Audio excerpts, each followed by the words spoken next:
complexity is the killer of revitalization. And That's good. here's what I want to use that to launch from this. And we all have done this. When I was a pastor, I went to seminars, conferences, everything. I had enough manuals to fill a library, and got a lot of great things. But there were times that I just had information overload. Felt like I was drinking water from a hydrant. And there would be information overload, and there would be so much. It was just overwhelming to the point of giving up.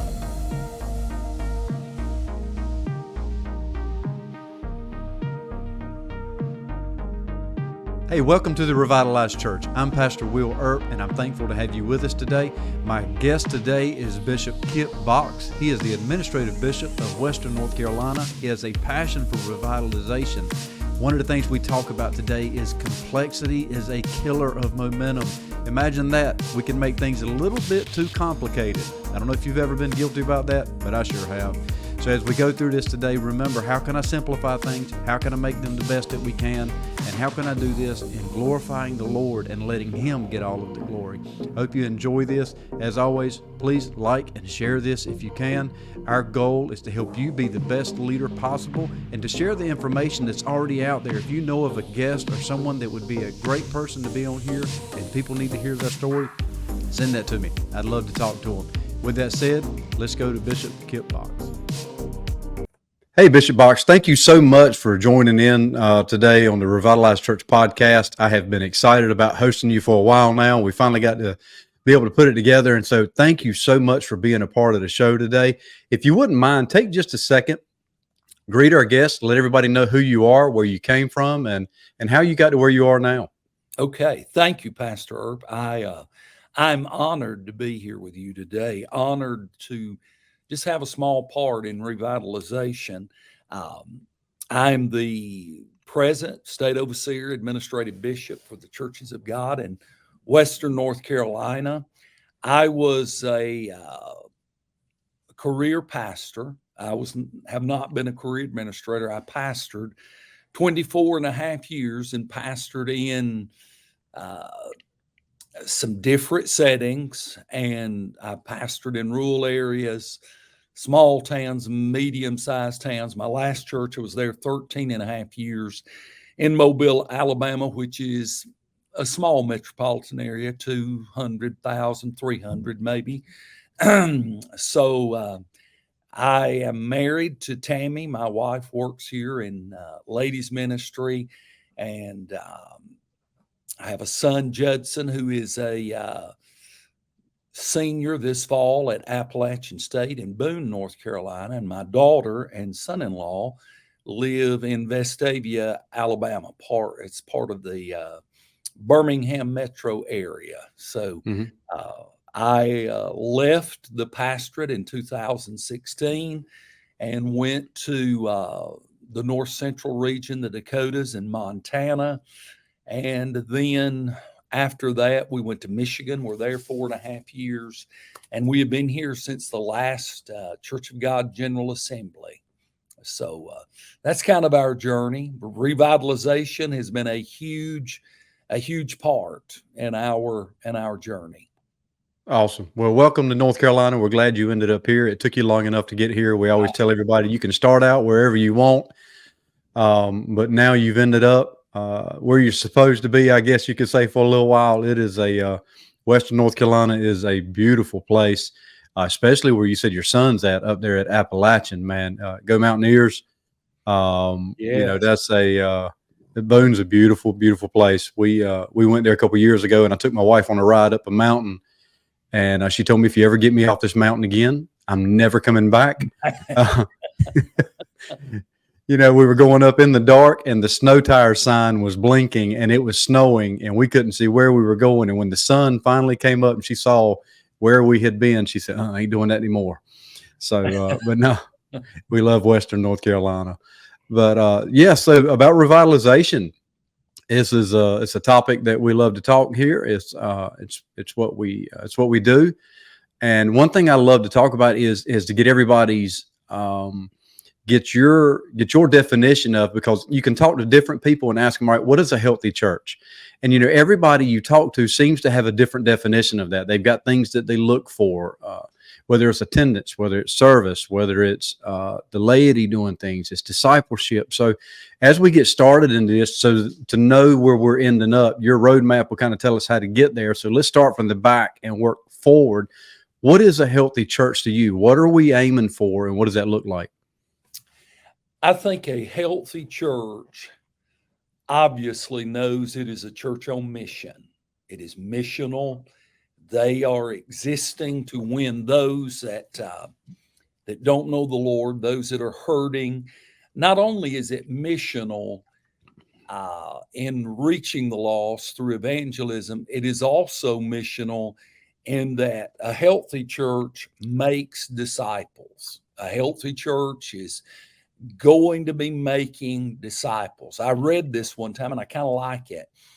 The church that is healthy is in the process of moving a first-time visitor from spectator all the way to a discipling warrior, a minister.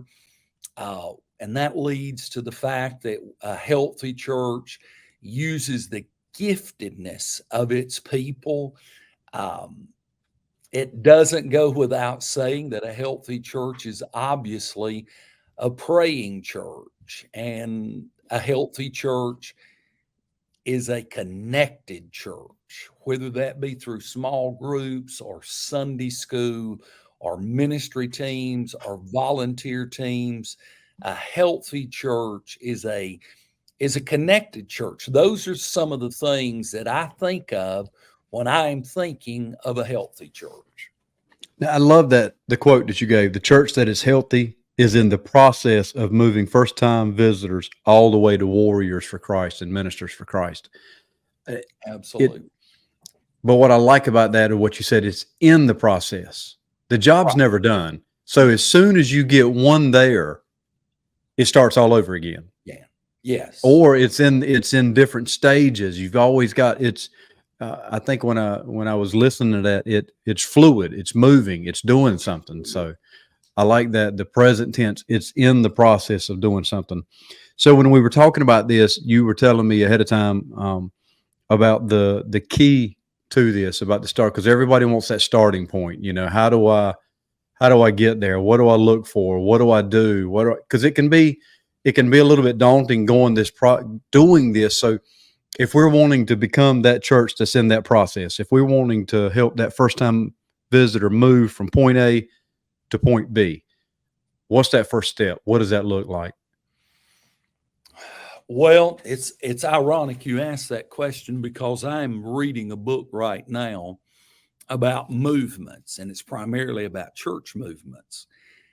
And I'd never thought of it this way.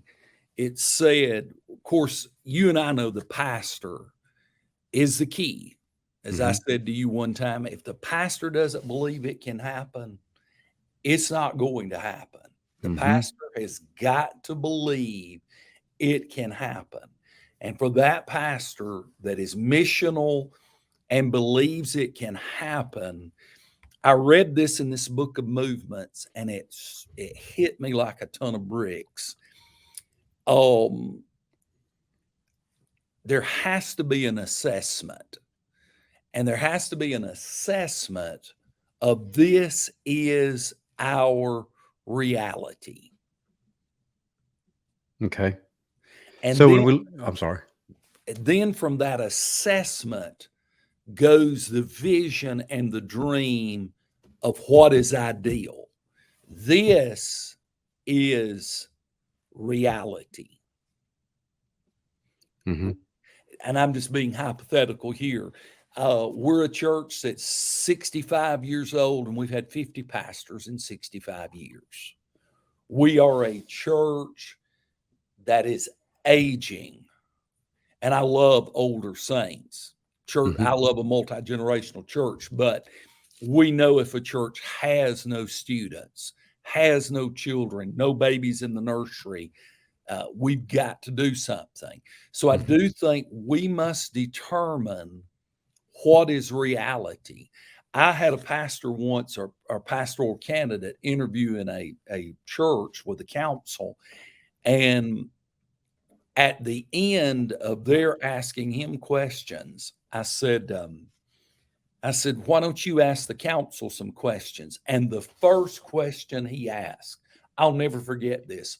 It was mic drop moment. He said, if this church closed today, would this city, this community know you were no longer open? And I'm like, dear Lord, you talk about assess. That causes assessment of where are we? Right. Are we a church? You know, if the reality is all of our ministries are inward focused and for the people in our church, we've got a problem. Right. You move that from ideal to all our ministries must be on mission and must fulfill the vision of the church. And obviously they have a strong outward focus, and then the inward focus is to disciple and to get people focused on personal evangelism, relational evangelism. But I would say the key to start toward health is reality versus what's ideal. And that takes some hard honesty in that. Absolutely. You know, a lot of guys don't have I think from what I see is with that reality comes acceptance. Acceptance is ownership. It's, you know, you got to look at, we don't like to look back. You'll hear that statement a lot. We're not looking back, we're looking forward. Well, if you don't look back, you don't know where you've been, why you've been there. I encourage a lot of pastors. One thing I did 2 years ago is I pulled all the records on my church all the way back to 1987. That's as far back as we had. And I plugged in the attendance and the tithes and made a graph out of it. And I went to my members, because I've been here 5 years now. And, you know, you have to understand why you are where you are. And so I went to some of the senior members that have been here the entire time. And I said, all right, what happened here? You know, this is one of our best days. What happened? And then all of a sudden you see it drop off. What happened here? You know, you're not getting into the business of what the previous leadership did. It's, what did I need to fix? And so this takes hard questions to answer. It's not something that you can do. You know, sometimes you got to ask some hard questions. When you were talking about it, I thought about Tom Rainer's book, That Autopsy of a Deceased Church. Yeah. You know, we did that on a Wednesday night, and those asked the questions you just asked are, what are you doing outside? Where's your focus?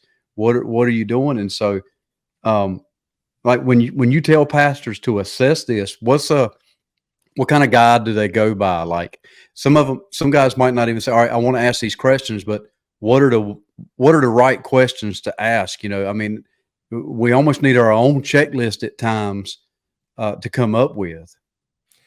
You have made a very valid point. I think my wife and I had this conversation recently. I said it is bad when people don't even know they're even supposed to be asking the questions. Right. And then it's bad when they don't know what kind. I think books like that by Rainer, I think books by Stetzer, those who have really worked with the local church, whether from consultation or pastoring, I think they give us a guide to ask the right questions. Let me piggyback on something you said. You were talking about basically the history of a church. We don't live in the past, but I had an overseer one time to tell me, he said, when you get to a church, you better know their history. Mm-hmm. You better know what they came from that has brought them to where they are. And I think, like you did with your church, is an excellent thing. Okay, here we were strong. Here there was an obvious dip where people either died off or left the church or whatever. What happened here? I think, if we don't study history, sometimes we may repeat the bad parts that That's we right. don't need to repeat. And I think history can give us a roadmap of where we need to go. I think questions that should be asked are there ministries reaching this community? Are we making disciples? If you have Sunday school, there's nothing wrong with Sunday school as long as you're making disciples. If we have small groups, are they making disciples? Are they connecting people? You won't hear me say a lot today about praying, but that would be one of the first things I would do. It was always one of the first things I did when I went to a new church.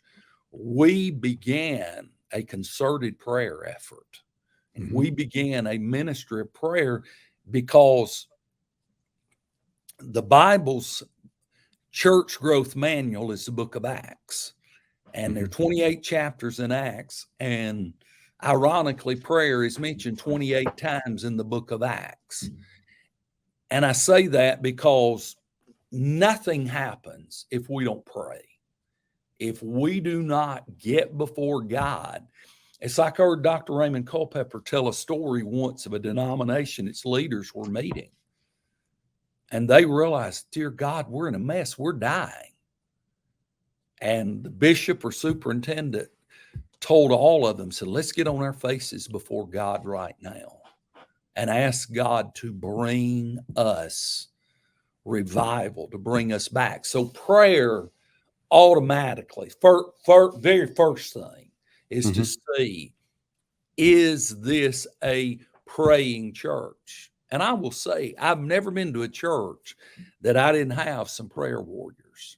And if there wasn't a concerted, organized effort, I found out who my prayer warriors are. Right. And we started getting together and we prayed. Oh, that is, prayer is it's the go-to answer. You know what I'm saying? You always hear people say, well, just pray. I don't think they put the weight behind it that it needs sometimes, or there is a strategic prayer. It is a emphasized prayer. It is, it's there's power when you realize the power behind what you're praying about. So yeah, I appreciate you bringing that out. And that's a good list to start with. And when you start expanding that, so if you say, are we making disciples? Are we not making disciples? That can go into so many different directions. If you're not, then why? Each time you get an answer, ask why. Ask why. Ask why. And so you'll go down the line. Are we making disciples? No. Well, do we have a good curriculum? Yes. Who's teaching it? Well, you'll start finding answers that you might have to make adjustments with that proper assessment. Though, you said the pastor is key. It takes some boldness.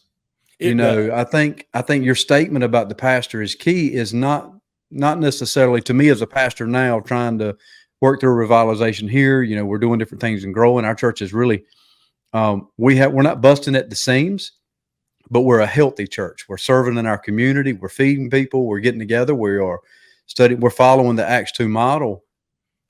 But that took some bold decisions that were not easy and a lot of sleepless nights. And I worried a lot of my mentors to death. And if they watch this, they're probably thinking, you have no idea what he went through.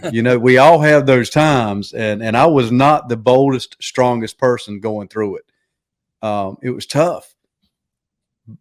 But you're not just putting weight on them saying the burden belongs with you. The boldness has got to be like, speak to them for just a second. Like when you say pastor is key, how do that strength, where does that come from? What do they need to make some of these decisions? Well, obviously they need the strength that only God can give, because leadership, pastoral work, it's tough. I'm not gonna shy away from that. But I think that strength also has to begin in the pastor to be bold, as you said, bold. And I would even say confident that God is leading the pastor to do whatever is done. A confidence. I have bathed this in prayer, and I believe this is what we are supposed to do. And a lot of times, I think, I think you realize when people are with you and you love them. But let me also say this as a word of encouragement. Sometimes those that are kind of standing back for a while, that doesn't mean they're against us. You know, they just kind of maybe have to be like Thomas and see. And I've seen a lot of people that were on the sideline at first come on over and be a part, and brought a lot of blessing to me and a lot of blessing to the church. But I do think a holy confidence I've heard from God. And you know what? And this one may be out in left field. And if something doesn't work, own that, own it. That's right. Just own it. You know, this didn't work. And we're going to learn from it. You know, it's like John Maxwell always taught, failing to go forward. You know, when we fail, we need to learn and go forward. And I think, you know, people want authenticity from a pastor. They want an authenticity from anybody that is leading them or guiding them. And I think just the authenticity of, you know what, we're going to back up and pump. What did we learn from this? How is this a teaching moment to help us to go forward? That's good. That is good. So, yeah, you know, if you're going to be that key, one thing when I was listening to you and you said to pastor, you know, you've got those that stand back sometimes, and sometimes you feel like you're walking this alone. And you're right. It can be a lonely journey, but it's also comforting to them when that pastor takes that first step, and they're willing to, once they see, hey, it's all right, they're moving forward, then they'll go with that. So pastors, don't be afraid to take that step. Sometimes, like you said, they're not always against you. They're just waiting to see how it happens. So when you talk about this, you said the pastor is key. He's taken that assessment from somebody that's taken these assessments. And let me relate it to my construction background.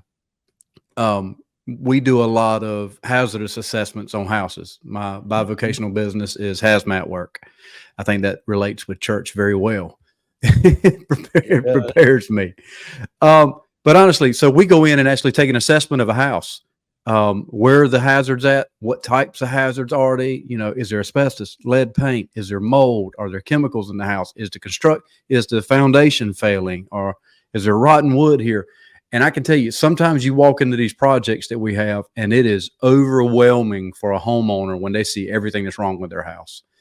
You know, and I have honestly used ministry skills with homeowners a lot. When you see, you know, I've had many of them just break down crying before, because they see this long list of everything that's wrong with their home, and this is their house. It's their biggest investment.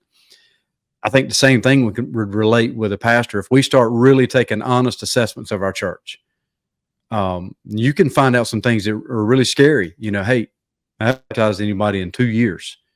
I'm not making disciples. All of my church is over 65. And in the next 10 years, I won't have a church if we don't do anything. I'm not done anything in the community in a long time. I'm not, you know what I'm saying? It's on and on and on.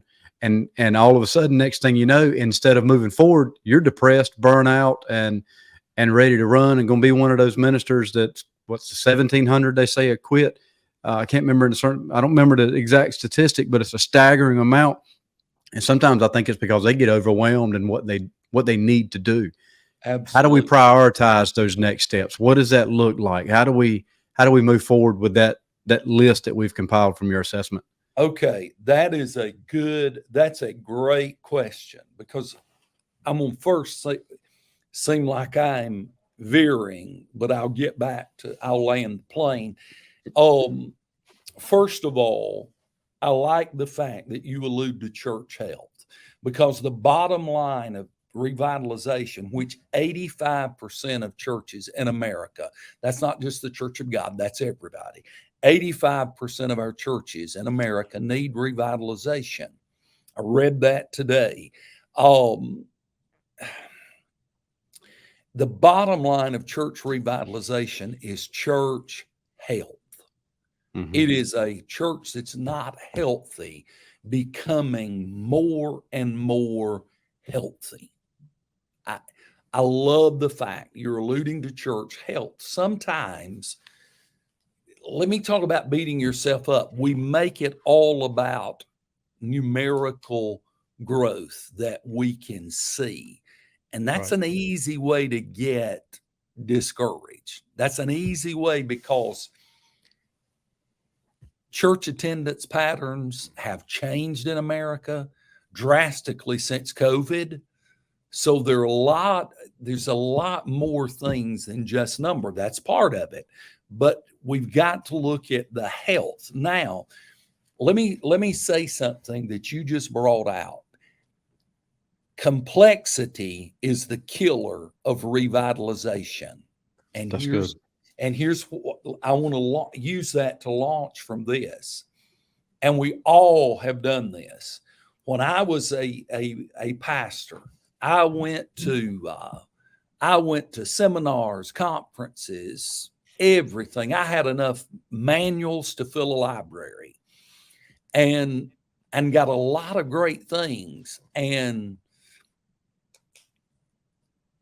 But there were times that I just had information overload. Felt like I was drinking water from a hydrant. And there would be information overload, and there would be so much. It was just overwhelming to the point of giving up. One of the greatest things that I have learned that will fit into what we're talking about today is church systems. And some of these seminars and conferences talk church systems. And so I was doing a little research today before I came on, and like I saw one site that said 18 systems every church should have. Oh, wow. That's complex to me. That's Yeah. complex. I'm going to say this. I think there are 5 to 8 that for sure. Now, let me say this. Some of these systems need to be in every church. I would say these systems need to be in every church. The ones I'm going to talk with you about some today, I think they should be in every church. But let me say this. There might be churches where culture would cause you to need another system. Obviously, a church that is in a military town where there's a lot of transient folks, that's different. A small community church, there's not going to be as much transition. So we need to tailor these to our unique situation. But in looking, let's say we look at 8. I'll just go ahead and say 8. 8 systems, probably in these systems, most churches are doing some of these things, but some churches may not be doing any of them well. Right. So we talked about prioritizing. I would say we need to prioritize what is most urgent.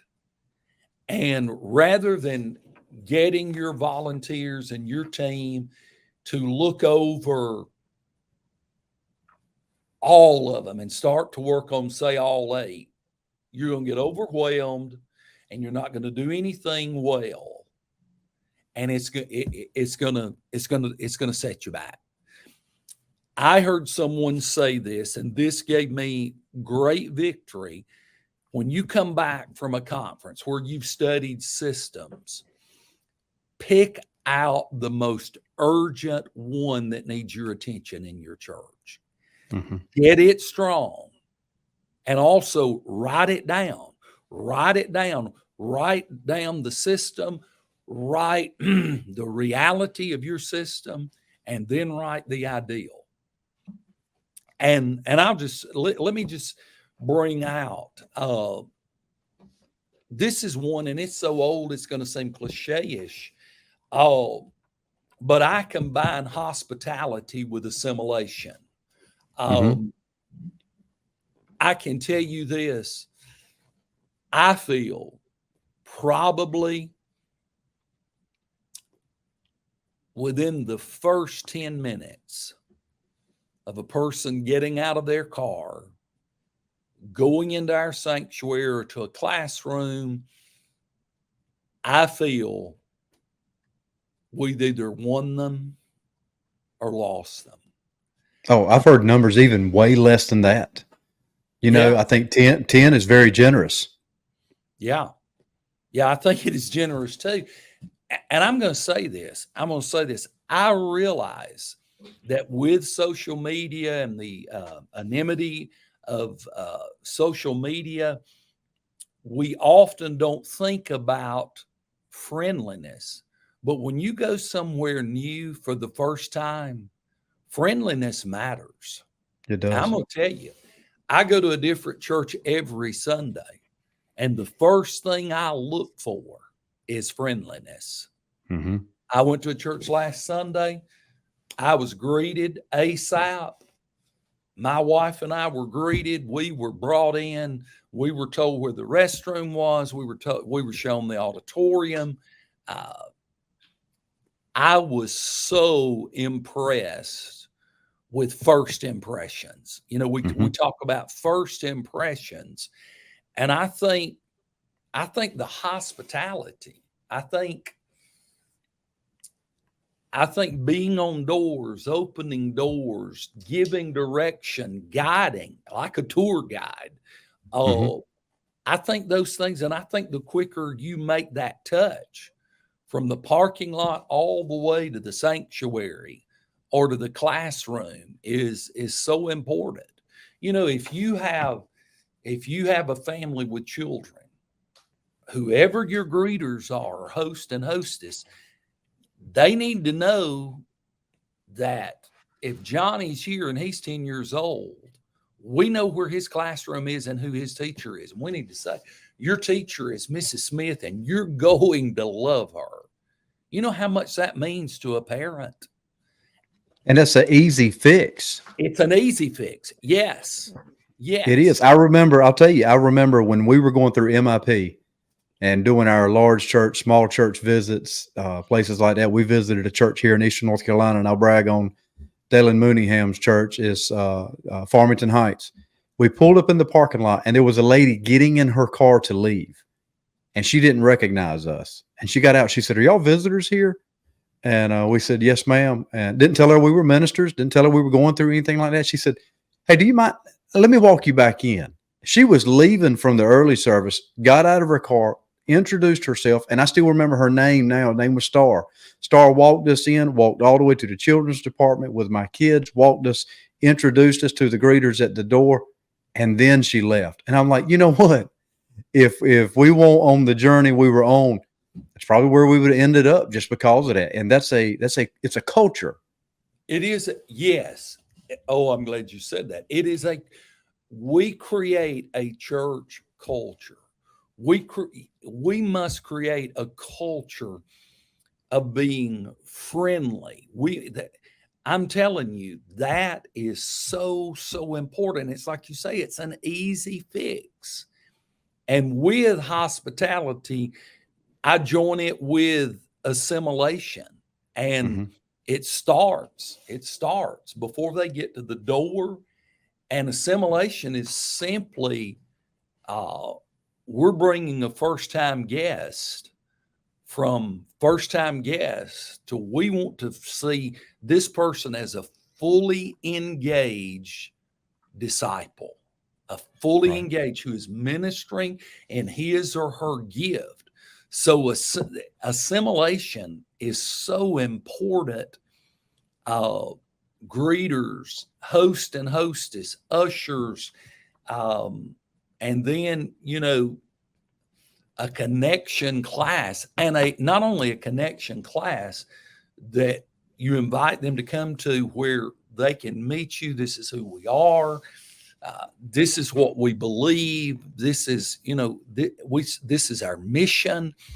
I think that is very important, but also find them a connecting group, whether that's Sunday school, whether that's a Bible study on Wednesday nights, whether that's a small group on Sunday night, whatever, is to get them connected. Because I once read that if a person goes to a church and like within 2 months they have 5 to 7 friends, they usually will stay.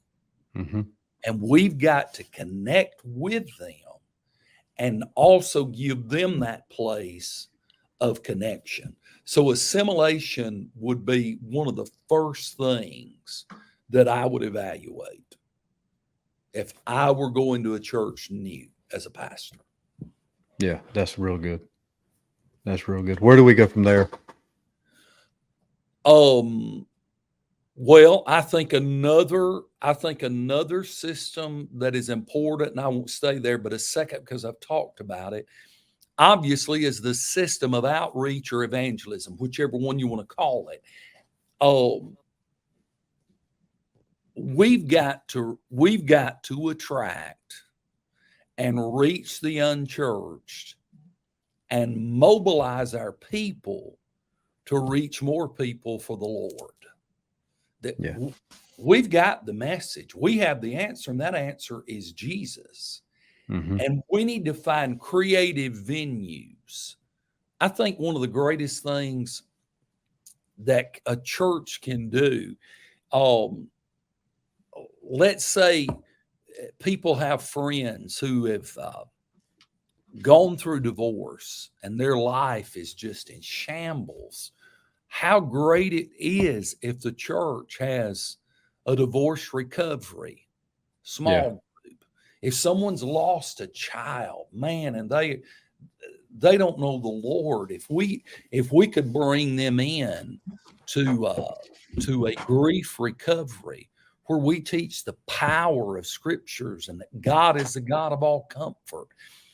There are a lot of, I'm going to go back to this. Relational evangelism, just simply loving people enough and being filled with the Spirit to tell them about Jesus. The very reason God placed the baptism of the Holy Spirit in the church is power to be a witness. We witness with our words, but we also witness with the transformation that Christ has done in our lives. He has done a work in my life, and they're going to ask me. I had a guy one time to ask me that worked for me. He said, "How do you do it?" I said, "Do what?" He said, "How do you come to work every day and you don't curse, you don't rant and rave?" I said, "Christ in me." I said, "It's not me, it's the Christ that lives in me." So evangelism is so important. So I like you hit on one of the things I love the most, and I think this comes with revitalization. When you bring things back to life and all of a sudden you see that spark, okay, you know what I'm saying? You know what I'm talking about? You see, hey, something's happening. It gets those creative juices flowing. Yes, it gets, when you said those creative venues, I want to warn a lot of churches, and even I have to think about it myself. With the culture and everything around us, we try to be so different from the world. All of a sudden we start holding on to the things we've always done so long and say, I'm not going to change for the world. Well, the world is constantly changing around us. And so if we try the same methods, the same everything we've always done, that's all we'll ever do.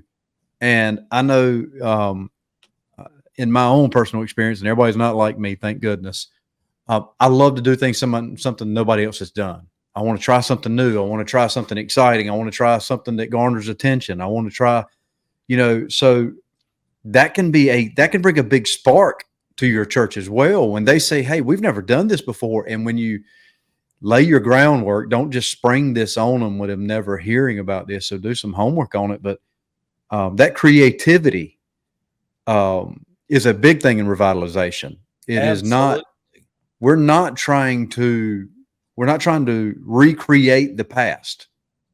We're trying to rebuild something new in the future. And I think a lot of people get stuck in revitalization of, all right, hey, this program worked when we were back in 1982. This sister so-and-so led the youth group when it was doing its best. Well, she's 75 now. She can't, she can't do that anymore. But your mind all of a sudden goes, well, we got to do everything that she did. And you don't, this is an opportunity. And I don't think we really hear that enough to break the mold. Buck Marshall put on a Facebook group, a post that we were reading yesterday. And he was like, we can't do what we've done in the past. We have to create an encounter for the world around us.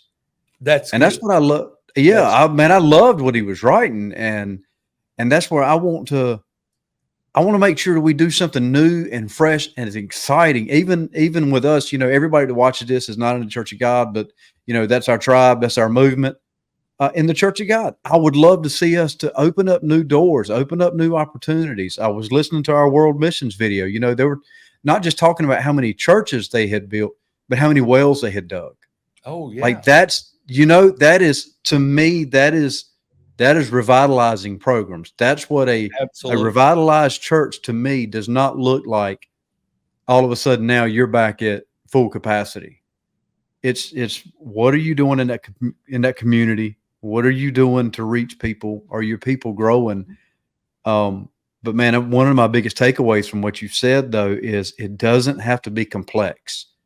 And so how do we get that message and teach guys to be creative, but not complex?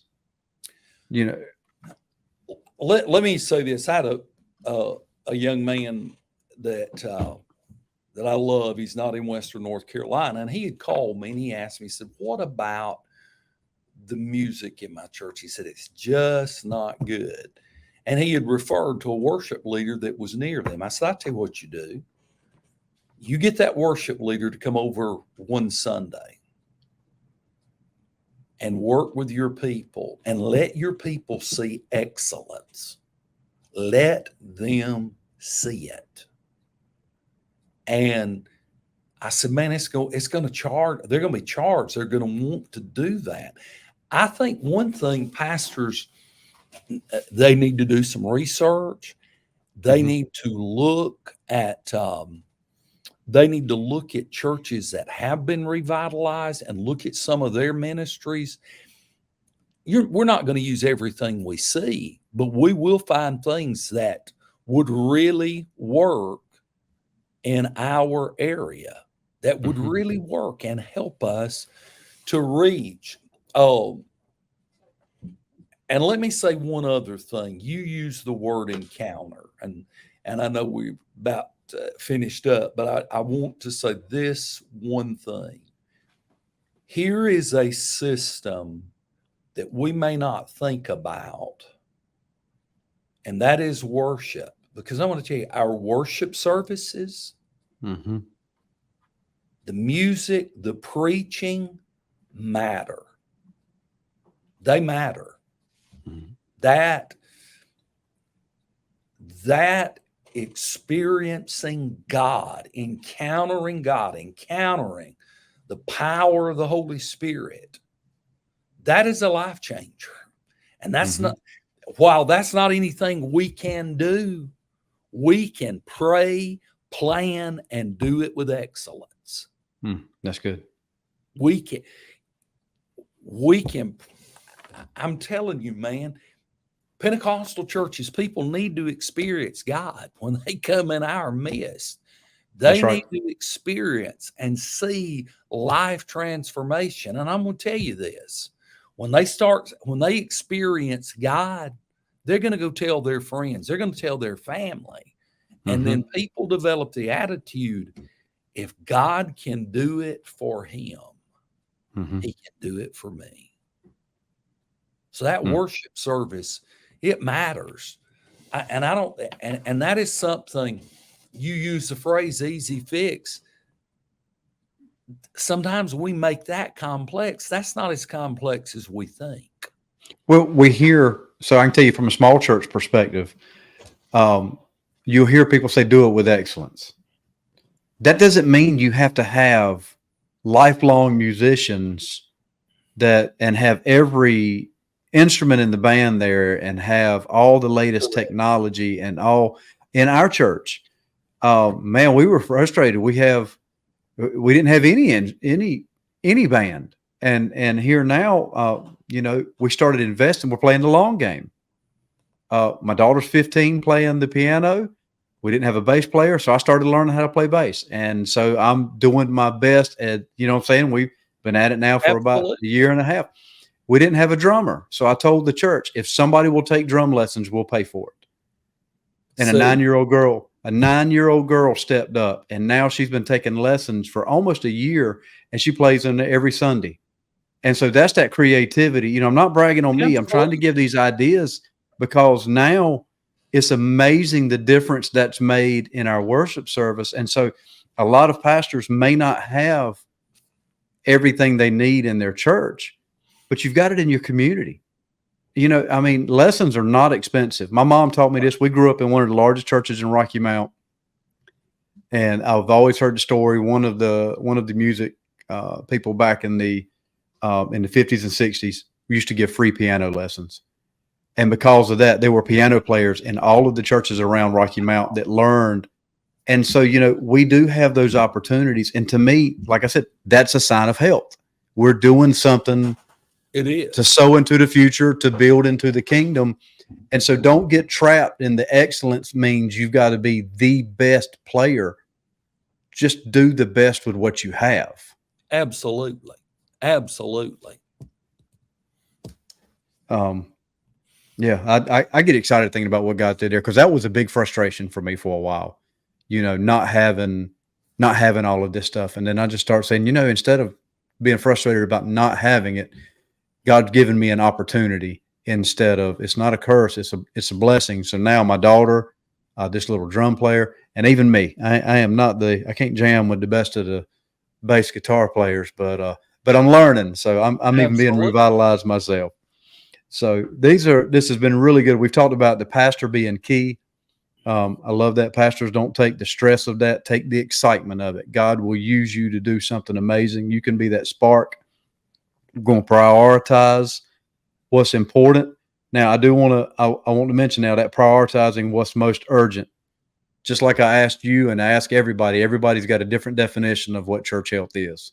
It always keys back on, though, I think, the discipleship, the servanthood, those kind of things. Take some time, read and study. What is church health to you? Write those things down, and that'll Absolutely. help you prioritize that. If you don't take anything else from this, remember complexity is killer. If you get too deep into this and you start feeling overwhelmed and you start feeling burdened and you start feeling like I can't accomplish this, well, let me say that dream big. You want to do things beyond your reach, but if you don't understand it, you're probably doing it wrong. Keep it simple.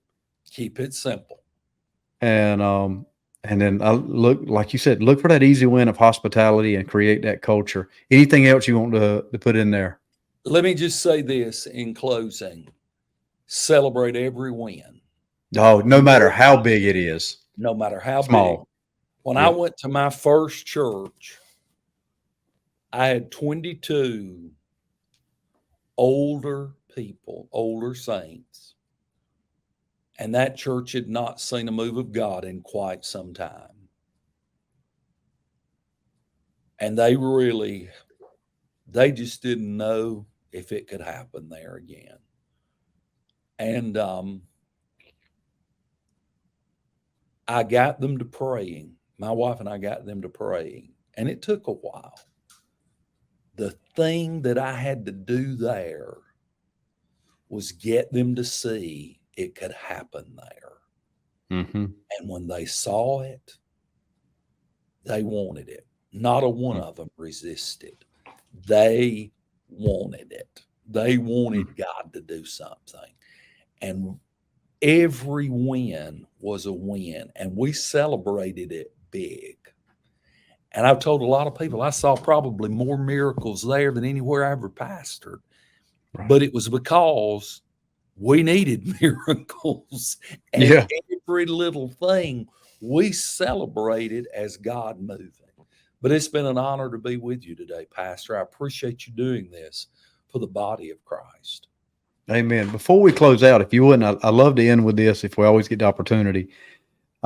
Just take a second and talk to those pastors. Maybe it's the one starting a revitalization.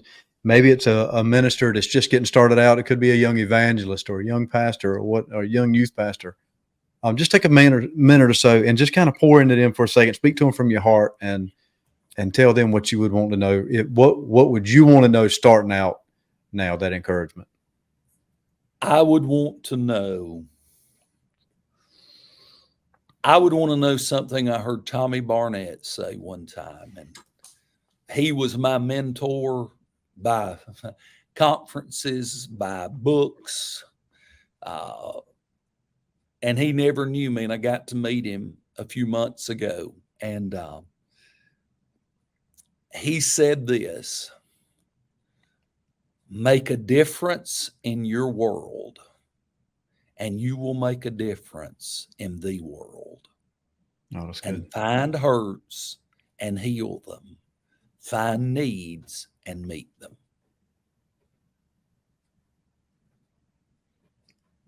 That's good.